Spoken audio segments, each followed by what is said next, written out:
วิถีชีวิตเรียบง่ายครับกับบ้านกลางไพร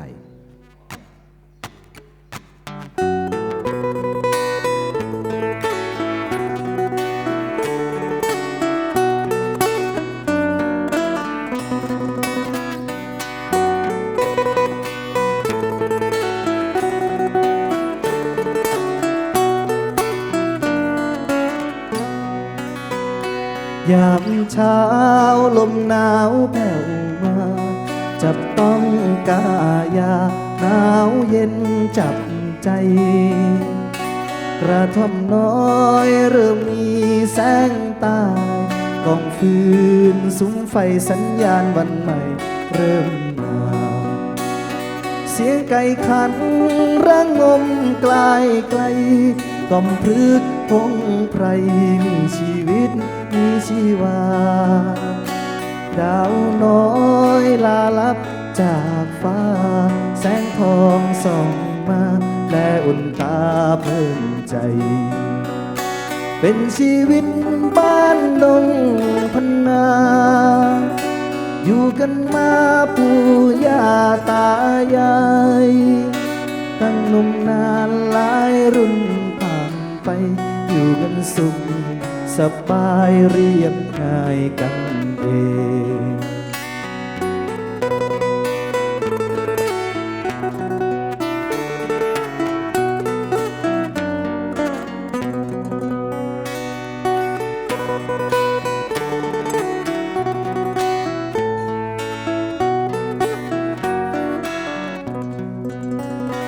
มีพันไม้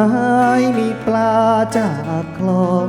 ข้าวจากท้องนาเสียงนกร้องเพลง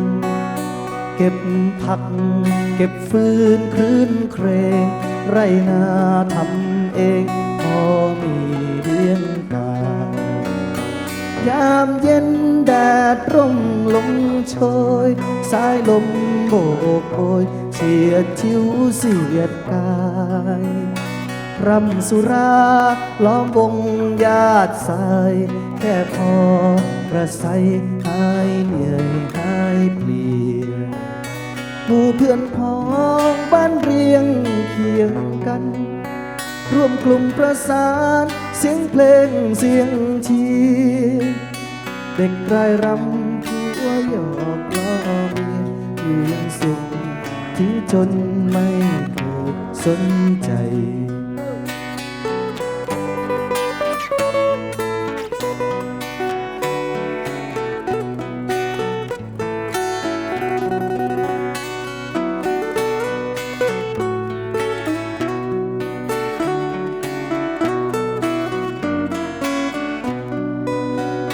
บ้านกลางไพรประสาป่าดอยความสุขเล็กน้อยแต่ดูยิ่งใหญ่มีแต่รักและความจริงใจแบ่งปันกันไปไม่เคยทิ้งกันไม่หลอกลวงไม่เห็นแก่ตัวไม่หลงเมามัวแบ่งแย่งแข่งขันสนุกสนานอยู่ไปมีวันหลังเสร็จสิ้นงานพอชื่นบานใจกับข้าวนอนพักผ่อนพวกเราเก็บเรี่ยวแรงรอรุ่งต่อไปครอบครัวเราแสนสุขสบายลำคลองท้องนาป่าไพรหล่อเลี้ยงชีวิต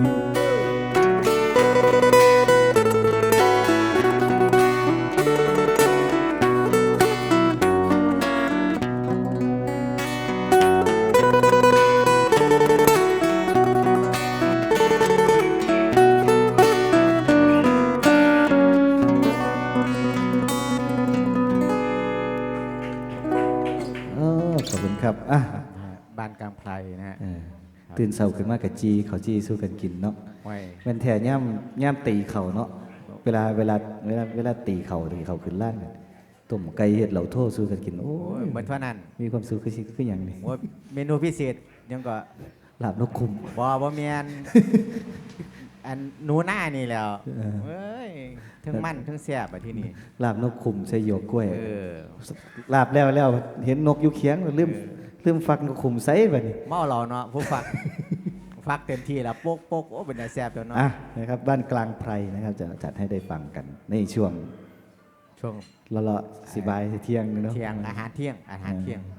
เขาเที่ยงพอดี อ่า นี่นะก็ เขาบอกว่าเมื่อแรกรักเนี่ยน้ำต้มผักก็ว่าหวานนี่เป็น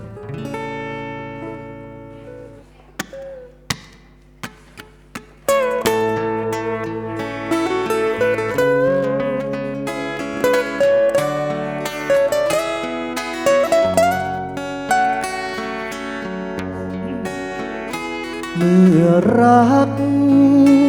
แรกพบช่างหวานซึ้ง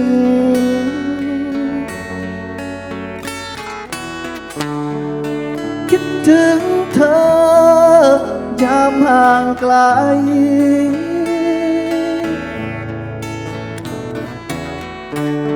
จิตใจร้อนรนสับสนไม่มีเธอใกล้อยากให้เธอแนบซบกายเคียงคู่ฉันจากวันนั้น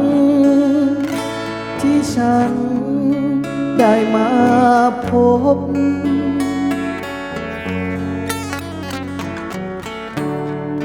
คบหาเธอ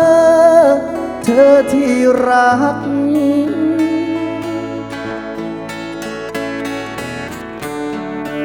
สองเราพูดคุยหยอกล้อเมื่อเราเคียงไกลแอบอิงไออุ่นรักสองเราร่วมกันแต่เหตุใดแรกรักที่หวานซึ้ง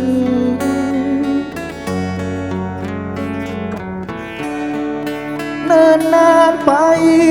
กลับจืดลง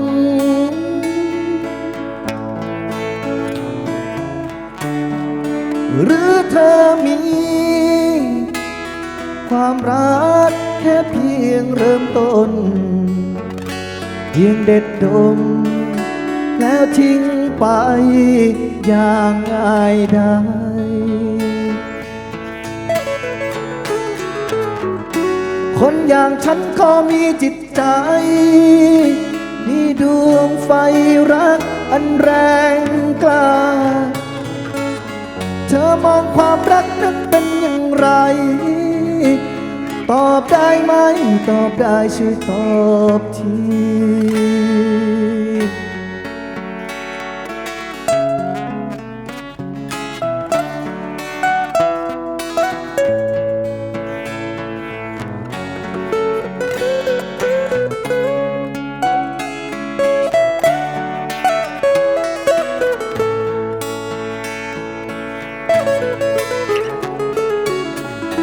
คนอย่างฉันก็มีจิตใจมีดวงไฟรักอันแรงกล้าเธอมองความรักนั้นเป็นอย่างไรตอบได้ไหมตอบได้ช่วยตอบฉันที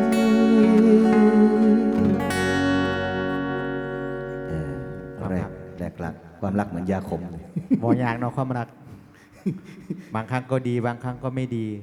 มันมีกับได้กับไม่ได้เนาะ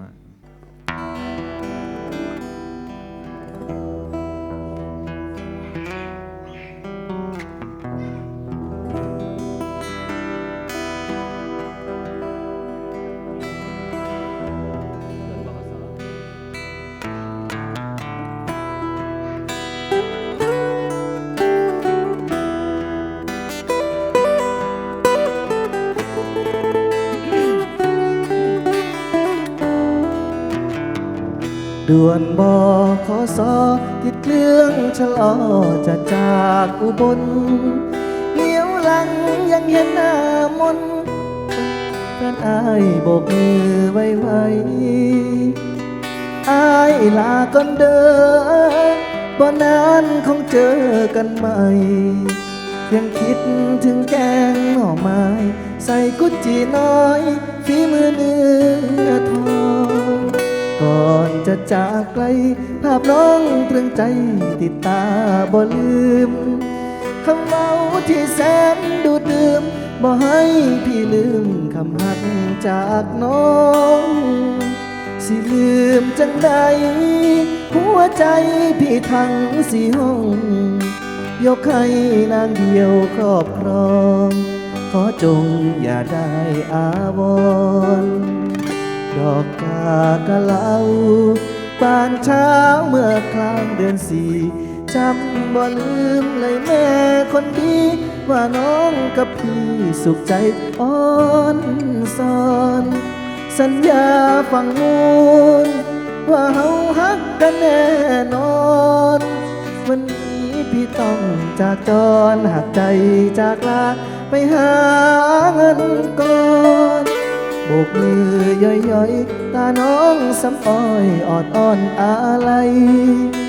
มันเหมือนมีดกวาดอกใจ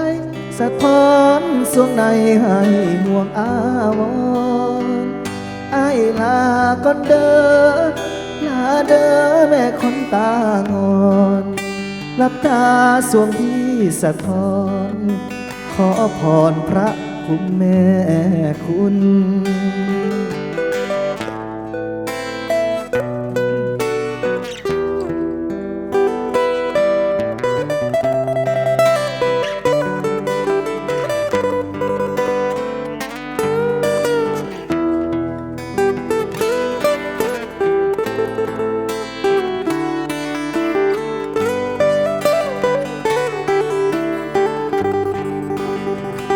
ดอกกากะเหลาบานเช้าเมื่อกลางเดือนสี่จำบ่ลืมเลยแม่คนดี ว่าน้องกับพี่สุขใจอ่อนสอน สัญญาฝังมูลว่าเฮาฮักกันแน่นอน วันนี้พี่ต้องจากจรหักใจจากลาไปหาเงินก่อนโบกมือย่อยๆตาน้องสำอ้อยออดอ่อนอะไรมันเหมือนมีดควานอกใจสะท้อนสวงในให้ห่วงอาวรณ์ไอ้ลาก่อนเด้อลาเด้อแม่คนตางอนหลับตาสวงพี่สะท้อนขอพรพระคุ้มแม่คุณ